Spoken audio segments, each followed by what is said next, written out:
This is a 1999 Subaru Forester, the first generation of the Foresters to be produced, known as the SF. And this particular one is an SF5. And in this video, I'm going to tell you what I love about this car and what I exactly don't like about it. But before then, my name is Mark Ian, and this is Daily Motoring. And just like the Boxer engine rumble, I will be rambling with joy if you subscribe to the channel and turn on all notifications so that you get notified about the next time I upload a video. Let's get into it.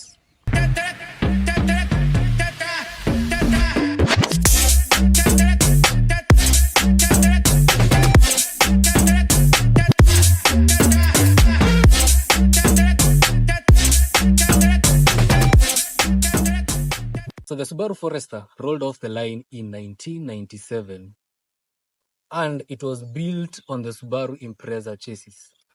This is the first generation known as the SF, followed by the SG, SH, SJ, SK, and currently there is the SL, whose production will start this year and hit the market next year, 2025. So in this first generation, the engine options that were provided were the 2-liter EJ20 that came in two versions, the turbocharged one, which this car has, and the non-turbo, aka the naturally aspirated. You also had the 2.5-liter EJ25 that also came in two versions, the EJ25D and the EJ251. In terms of transmission, this was offered in either a 4-speed auto or a 5-speed manual. As standard, it came with all-wheel drive, and the Subaru's all-wheel drive is among the best in the game.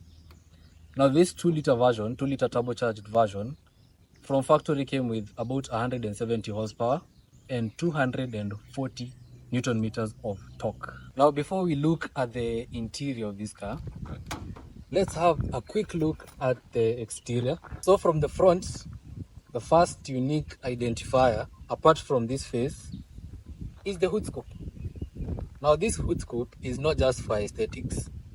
It's a functional part, and it serves to feed air into the engine bay and cool down the engine and the turbo.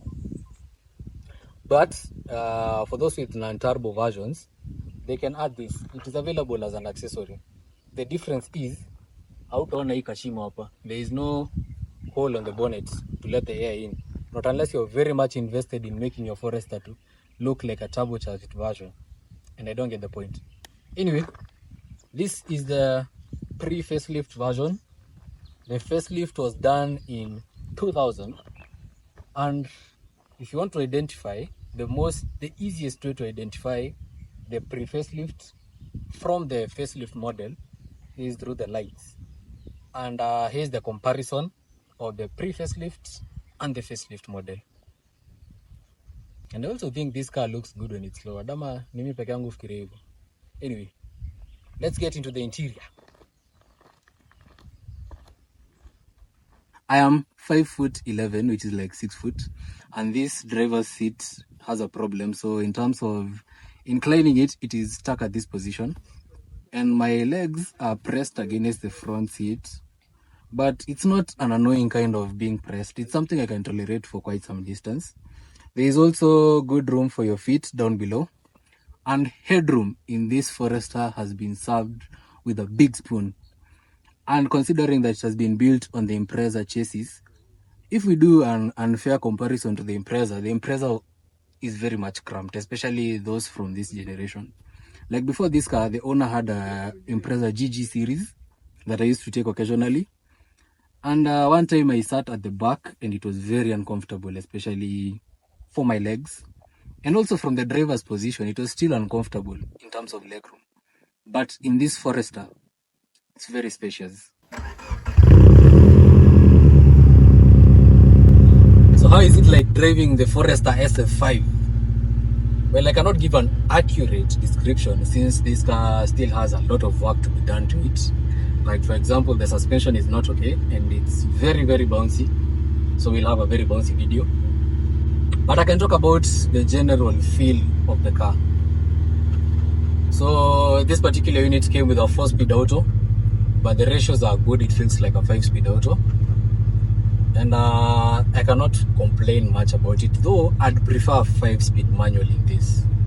I'm just a lover of the manual cars, so I'd prefer a 5-speed manual. Also, as standard, it came with all-wheel drive, and Subaru's AWD system is among the best in the game. Which brings me to one point. When you're buying these used SF5s, you should look out for modifications done to the AWD system. Like, for example, the one who had this car previously had told me that whoever had it previously had done a modification to it where they installed a switch to turn it into a part-time all-wheel drive system. Meaning that when they don't need to use the AWD system, you flip the switch, you turn it into a two-wheel drive. I don't feel like it's ideal for this particular car and the way it's been designed to work, because that all-wheel drive system and the transmission has been designed to work hand in hand in this particular way. When you're going uphill, the transmission is supposed to send power to the rear wheels to help push you up. And when you're going downhill, just like we are now, the power is supposed to be sent to the front wheels to help you brake a bit better. In terms of handling, before you get to handling, this has a power steering system, so it's not you're not struggling to keep the car straight. In terms of handling, this is among the best handling crossovers, if not the best one that you could get at that time. One, because it has a lower center of gravity. The lower center of gravity is attributed to, one, the boxer engine, which is a flat engine with horizontally moving pistons. So that boxer engine, how it has been placed, it helps to lower the COG of this car. Number two, even as standard from the factory, this car comes with a low ground clearance compared to other crossovers. So in terms of handling, if it's not the best in its class, it's among the best. But I'd say it's the best. So in terms, when you're driving it, it feels really nice. Based on the Impreza chassis, it doesn't feel like a crossover actually.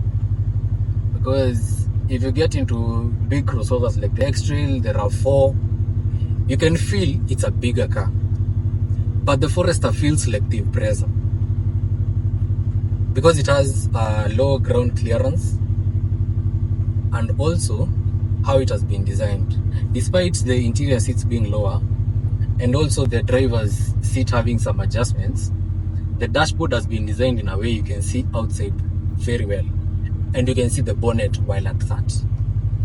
So it's a car that is easy to pin its dimensions, and it's not something that will intimidate you, especially if you're coming from a smaller car. You won't feel like you're driving this big car that you have to get adjusted to now.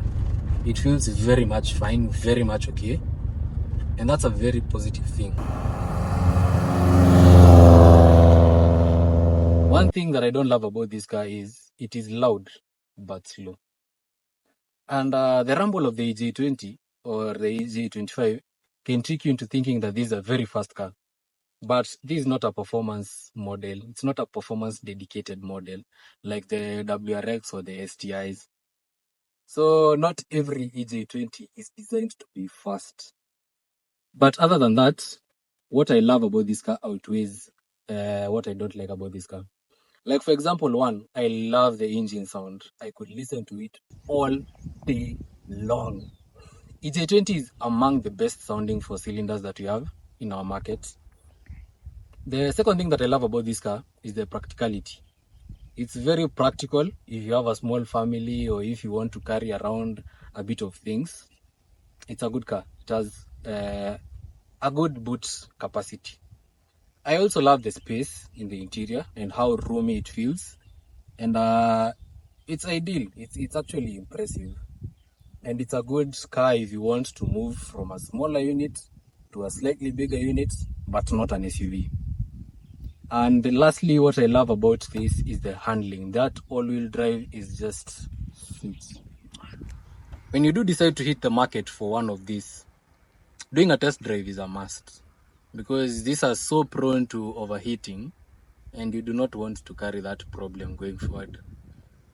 Common testing ground inakuanga from Nairobi to Naivasha the airport. Ukipanda Kinungi na uone ijachemka, enda kwa bank weke pesa bana. That's already a good car. Another test that you can do is maybe sit in traffic. Nairobi traffic is very good for that. And if you get through the traffic without the car overheating, then that might be a good sign. What actually causes the heat? One of the causes of that is this car from factory came with weak head gaskets, and also the cooling system tends to fail. So those two affect the head gasket mostly.